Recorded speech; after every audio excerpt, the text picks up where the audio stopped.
Good morning, one and all.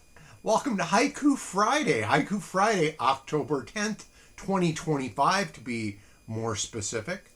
I'd like to welcome you all. I hope everything is going good where you are. I'll give you a little update on what's going on here at the end. Not a whole lot to talk about, but I'll give you a little bit if you want to stick around. But first, let's do some haikus. All right. First haiku is from Eileen. I don't know if we've done a haiku from Eileen before. Maybe. If we have, it's been a while.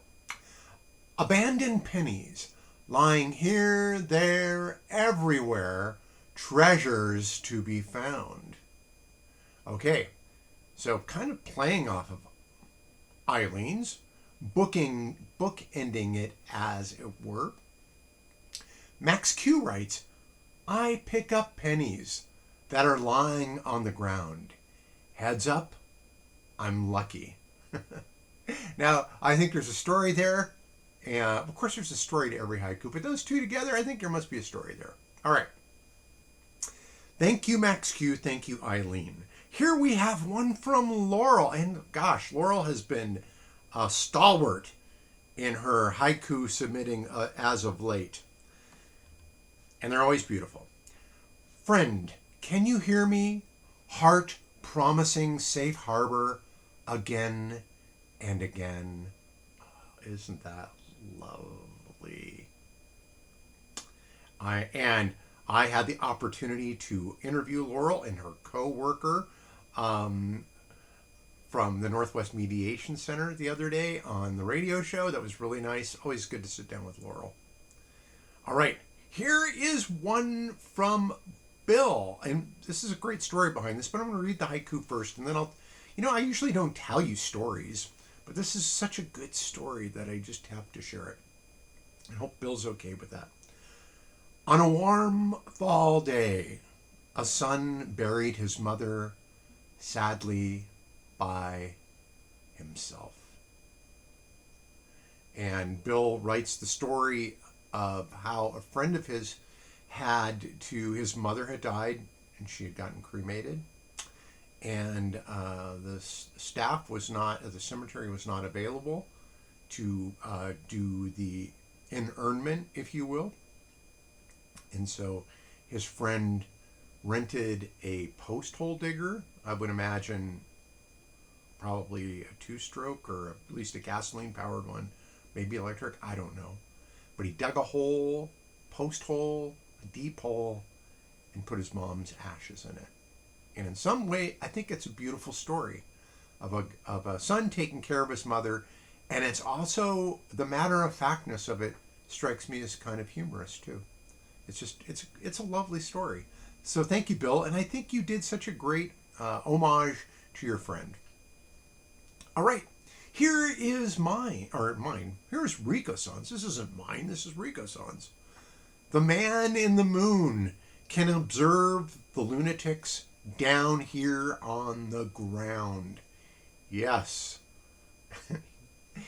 By golly, aren't there a lot of loons? A lot of angry loons. I guess it's easier to be angry than to say, I'm sorry, or I was wrong, or gosh, I was dumb to believe the Orange Menace cult leader that took me down this road, and perhaps even the news media that, if it was me and I was led down the garden path of believing that the person that they loved was not insane and that he was a good president and all that, and then I finally saw footage and I was exposed to the lunacy, I would be kind of angry at the media that led me down this path, and I would try to make amends for it. I would never watch that media again. But that's just me. I think there's a group of people that aren't that way. All right. So thank you, Rikosan. And maybe I'm reading more into your haiku. But that's, it's what haikus do. That's what art does. Art makes you think about things that maybe the artist never even intended for you to think about. But that's the beauty of art. And not to get preachy, but that was also the beauty of Jesus's parables, right? Only in one did Jesus ever explain, okay, when the sower is sowing the seed, the seed that lands on the dirt is these people, the seed, blah, blah, blah. But they think that was actually added because Jesus told stories that were kind of made you think, assign your own meaning to them. And that's what art is. So, all right. So here is, thank you, Rikosan. Here is my haiku. Soros sent me cash for new antifa ascots. My squad looks great now. Yes. And I signed that Subcomandante Maeve. I've been inspired lately of watching the Portland protests because I think that's exactly what we need to do. Number one, when the National Guard shows up in your city, realize most of these guys there are like you. They're not there to bust heads. They're not ICE. They're not taking $50,000 to pay off loans to bust heads, that they couldn't get a job anyplace else. These guys are, a lot of them are folks, well, up until recently, that were LGBT members, or a lot of them are people of color, and they're just looking for a way to pay the bills. And then they get sent to do this stupid duty, pick up trash, rake leaves, but all to fulfill the fantasies of a very insane person who's in charge of our country.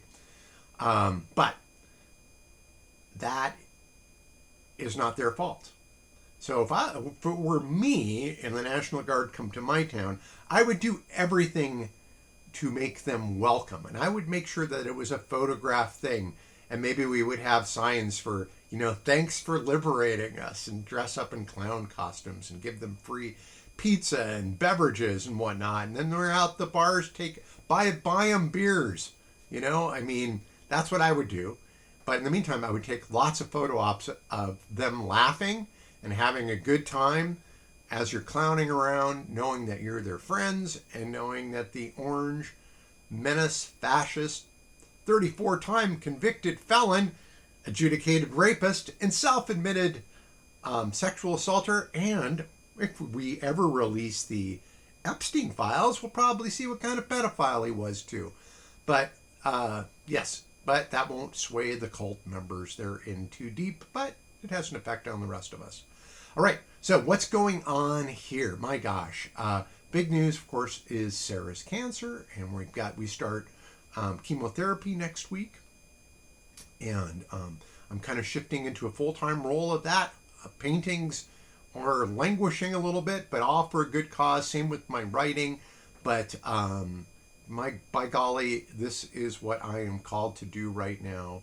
And we all have those moments in our lives where we get to show loved ones how much we really love them. And I do love Sarah so very, very much. And by golly, man, we have been through so many things. Been through this. And it's been 34 years of marriage. And still going strong. All right. Thanks, everybody. Thanks for tuning into Haiku Friday. And you can go to haikufriday.com. You can look at this haiku. You can submit your own haiku. By golly, what's a haiku? Well, you probably learned how to do them in 3rd grade. But that was a long time ago. They're 5 syllables, 7 syllables, 5 syllables. Lots of good examples here for you. They can take you anywhere from like 1 minute to all day. They're not that hard to do, but by gum, you're creating something in the midst of people who are destroying things, destroying our country, our democracy, destroying people's lives. Sometimes the best option is for us to create. That you want to throw a monkey wrench into their system is be happy, create, have fun, make art. All right. Love you guys. Thank you for tuning in, and have a great weekend.